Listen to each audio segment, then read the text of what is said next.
मनुष्य चाहे जितनी साधना करे, किंतु संत की कृपा होने पर ही मन हमेशा के लिए शुद्ध हो सकता है। मन तो बड़े साधुओं को भी सताता है, वह बड़ा ही चंचल है।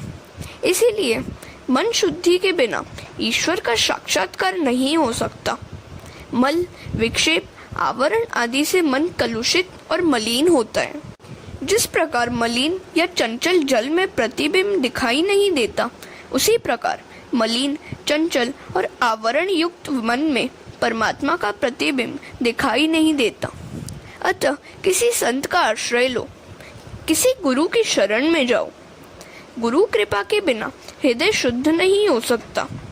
साधना करने पर भी सद्गुरु की कृपा के बिना काम नहीं बनेगा। मात्र साधन साधना से हृदय शुद्ध नहीं हो पाएगा। नरसिंह स्वामी ने गुरु शब्द का उच्चारण करके जगत को बताया कि सद्गुरु की कृपा के बिना उनका साक्षात्कार नहीं हो सकता। नामदेव को भी गुरु के बिना ज्ञान नहीं हो पाया था। आजकल के लोग पुस्तक पढ़कर ज्ञानी बन जाते हैं। उन्हें गुरु की, ब्रह्मचर्य पालन की, मौन व्रत की, सदाचार की, संत सेवा की मानो आवश्यकता ही नहीं है। बिस्तर में लेटकर पुस्तक पढ़कर ज्ञानी बन जाते हैं। एक बार महाराष्ट्र में संतों की एक मंडली सी बन गई। भक्त मंडली के संतों की परीक्षा करने के लिए मुक्ताबाई ने गोरा कुमार से कहा। नामदेव को अभिमान था कि वह भगवान का प्यारा है और वे उससे बातें भी करते हैं। गोरा कुमार सभी के सिर पर एक एक चपत लगाकर परीक्षा करने लगा। उसने नामदेव के मस्तक पर भी एक चपत लगाई। ऊपर से तो नामदेव ने कहा कुछ भी नहीं, किंतु उनका मुंह फूल गया। उन्होंने अभिमानवश सोचा कि कहीं मिट्टी के बर्तन की भांति मेरी परीक्षा हो सकती है क्या।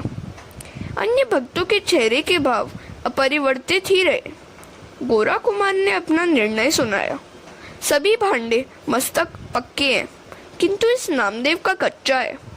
यह सुनकर नामदेव बोले, तुम्हारा सिर ही कच्चा है, तुम्हें शिक्षा की आवश्यकता है।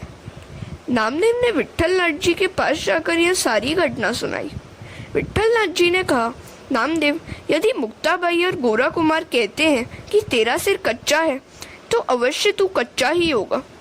नामदेव, तुझे अभी तक सर्वव्यापक ब्रह्म के स्वरूप का अनुभव ही नहीं हुआ है। इसका कारण यह है कि तूने अब तक किसी सद्गुरु का आश्रय नहीं लिया है। तू मंगलवेढ़ा में रहने वाले मेरे भक्त विसोबा खेचर के पास जा, वह तुझे ज्ञान देगा। नामदेव उन्हें ढूंढते हुए शिव मंदिर में पहुंचे। वहां देखा तो विसोबा खेचर शिवलिंग पर पांव पसार कर सोए हुए थे। विसोबा पहले से ही जान गए थे कि नामदेव आ रहे हैं, अतः वे उन्हें शिक्षा देने के हेतु ही शिवलिंग पर पांव पसार कर सोए हुए थे। नामदेव यह दृश्य देखकर सोचने लगा कि जो व्यक्ति भगवान का अपमान कर सकता है, वह मुझे कौन सी शिक्षा दे सकेगा। नामदेव ने विसोबा से कहा कि वे शिवलिंग पर से पांव हटा लें। विसोबा खेचर ने नामदेव से कहा, तू मेरा पांव उठाकर किसी ऐसे स्थान पर या ऐसी दिशा में रख दे जहाँ शंकर का अस्तित्व ही न हो। नामदेव विसोबा के पांव इधर उधर करने लगे, किंतु वे जहाँ भी खेचर का पांव रखते थे वहीं पर शिवलिंग प्रकट हो जाता था और इस प्रकार सारा मंदिर शिवलिंग से भर गया।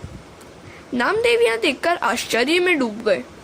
विसोबा ने उनसे कहा, तू वास्तव में अभी कच्चा ही है। सभी स्थानों में तू अब भी ईश्वर का दर्शन नहीं कर सकता। विश्व में भगवान सूक्ष्म रूप से हर जगह व्याप्त है।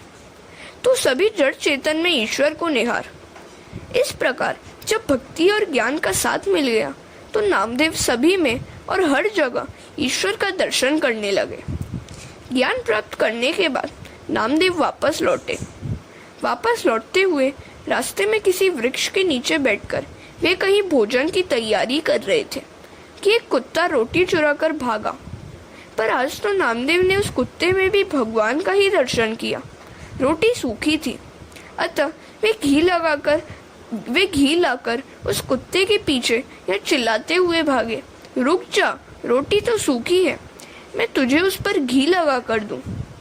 यदि गुरु ही सांसारिक बंधनों में और विषयों में फंसा हुआ हो तो निश्चय जानो कि वे तुम्हें भी सांसारिक बंधनों से मुक्त नहीं करा पाएंगे। यदि हम यह मानने लगे कि ईश्वर सर्वत्र व्यापी है, तो पाप करने के लिए कोई स्थान ही नहीं मिलेगा। ईश्वर की सर्वव्यापकता का अनुभव हो जाने पर पाप करने के लिए न तो कोई स्थान मिलेगा और न कोई समय। हरे कृष्णा।